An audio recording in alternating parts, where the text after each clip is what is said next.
আপনি যেই কোনো বিপদের যেই কোনো প্রয়োজনের দোয়া যদি কবুল করাইতে চান, যদি যে দোয়া কবুল করাইতে হবে, আপনি দোয়া কবুল করাবেন, দোয়া কবুল করাবেন। আপনি যদি আপনি চান যে দোয়াকে আমার কবুল করাইতে হবে, তো আপনাকে কাজ করতে হবে। আপনাকে যদি কবুল করাইতে চান, আপনি যদি কবুল করাইতে চান, তাহলে একটা সিস্টেম আছে। প্রথমে 100 বার আয়াতুল কুরসি, 100 বার দুরূদ শরীফ পড়বেন, 499 বার পড়বেন লা হাওলা ওয়ালা কুওয়াতা ইল্লা বিল্লাহ, এই পর্যন্ত। আগে না, কিন্তু যে সময় 500 বার পুরো হবে, শেষ বারে পড়বেন লা হাওলা ওয়ালা কুওয়াতা ইল্লা বিল্লাহিল আলিয়্যিল আযীম। 500 পুরা হয়ে গেছে, তারপরে 100 বার দুরূদ শরীফ পড়েন।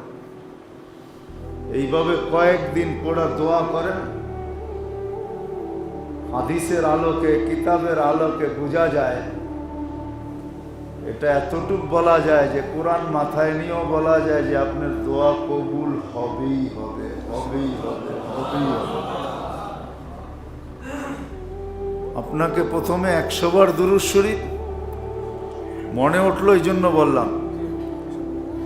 499 বার লা হাওলা ওয়ালা কুওয়াতা ইল্লা বিল্লাহ।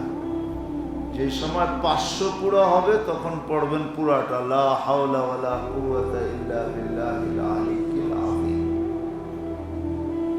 তারপরে 100 বার দুরূদ শরীফ পড়ে আপনি দোয়া করেন।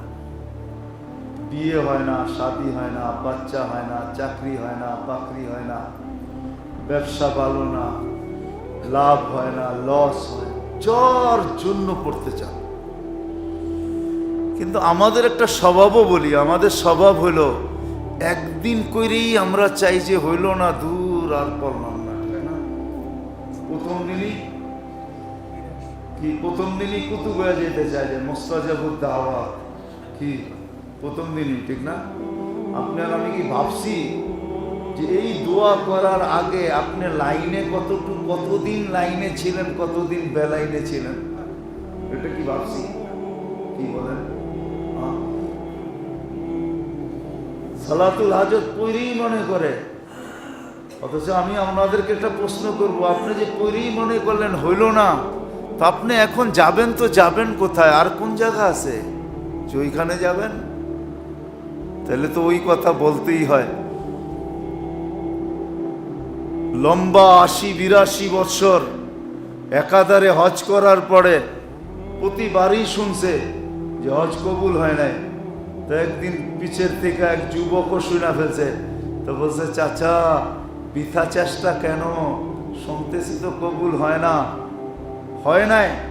তুই আজকে শুনতেছিস, আমি তো যুগ দর্জর শুনতেছি, কিন্তু বল আমাকে, যাবো তো যাবো কোথায়?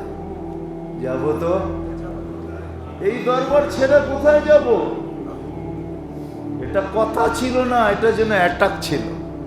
সাথে সাথে আরো সে অ্যাটাক হয়েছে মনে হয়। উপর থেকে আওয়াজ আসছে, এই বৎসরটাও কবুল, পিছেরটাও কবুল,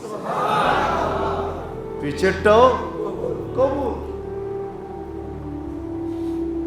আমরা তো ভাবি প্রথম দিন হয়ে যাক, আচ্ছা নাই হইল, আপনি যাবেন তো যাবেন কোথায়? আল্লাহর লগে রাগ করবেন? কোথায় যাবেন রাগ করে?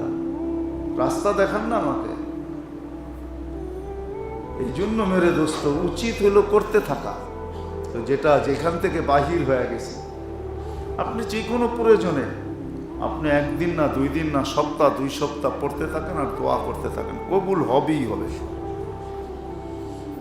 এটা কসম খায়ও বলা যায়, কোরআনে হাত রেখেও বলা যায়, কোরআনে মাথায় নিয়েও বলা যায়, যা কিছু করে বলা যায়, কবুল হবেই হবে।